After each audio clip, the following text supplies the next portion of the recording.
ప్రజలకు ఎలాంటి ఇబ్బందులు లేకుండా అత్యంత పటిష్టంగా లేఅవుట్ రెగ్యులరైజేషన్ స్కీమ్ ఎల్ఆర్ఎస్ ను అమలు చేసేందుకు కాంగ్రెస్ ప్రభుత్వం సిద్ధమవుతోంది. అందులో భాగంగా ఇవాళ డాక్టర్ బిఆర్ అంబేద్కర్ సచివాలయంలో రెవెన్యూ మంత్రి పొంగులేటి శ్రీనివాసరెడ్డి ఇతర ఉన్నతాధికారులతో ఉప ముఖ్యమంత్రి భట్టి విక్రమార్క తన కార్యాలయంలో సమీక్ష సమావేశం నిర్వహించారు. ఈ సమావేశంలోనే ఎల్ఆర్ఎస్ విధి విధానాలపై పూర్తి స్థాయిలో కసరత్తు నిర్వహించారు. ఎల్ఆర్ఎస్ వల్ల ప్రజలకు ఎలాంటి ఇబ్బందులు రాకుండా చూడాలని అధికారులకు భట్టి విక్రమార్క సూచించారు.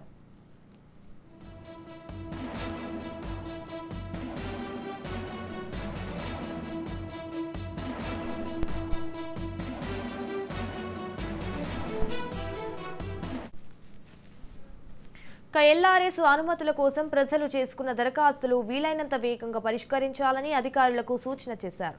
ఇందుకోసం 33 జిల్లాల్లో ప్రత్యేకంగా టీంలను రూపొందించుకోవాలని ఆయన చెప్పారు. సిబ్బంది కొరత ఉంటే ఇతర శాఖల నుంచి డిప్యూటేషన్ తీసుకోవాలని సూచించారు.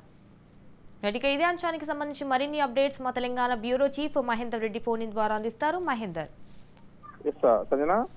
ఎల్ఆర్ఎస్ లేఅవుట్ క్రమబద్ధీకరణ పథకం ఏదైతే ఉందో ఆ అమలు కోసం కొత్త జిల్లాల వారిగా ఇటు బృందాలు ఏర్పాటు చేయాలని ఉప ముఖ్యమంత్రి భట్టి విక్రమార్క అధికారులను ఆదేశించారు.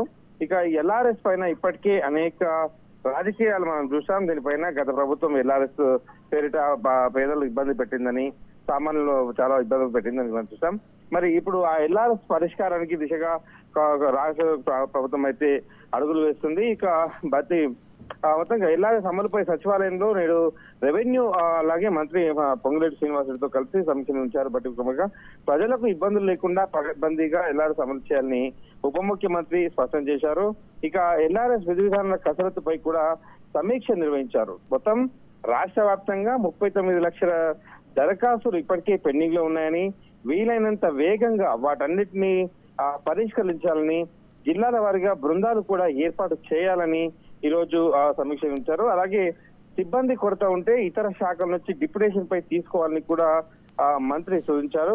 ఇక ఈ సమావేశంలో ఆర్థిక శాఖ ప్రత్యేక కార్యదర్శి రామకృష్ణారావు, ఇటు రెవెన్యూ రిజిస్ట్రేషన్ల శాఖ ముఖ్య కార్యదర్శులు నవీన్ మిట్టల్, ఇటు జ్యోతి బుద్ధప్రకాష్, జిహెచ్ఎంసీ కమిషనర్ అమరపాలి, గృహ శాఖ ప్రత్యేక అధికార కార్యదర్శి గౌతమ్ తరుణ్ పాల్గొన్నారు.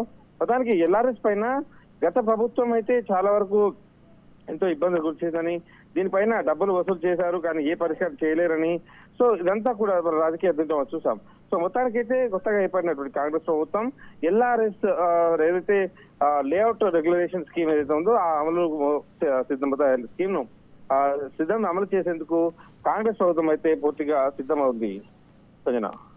Right, thank you for the updates Mahender.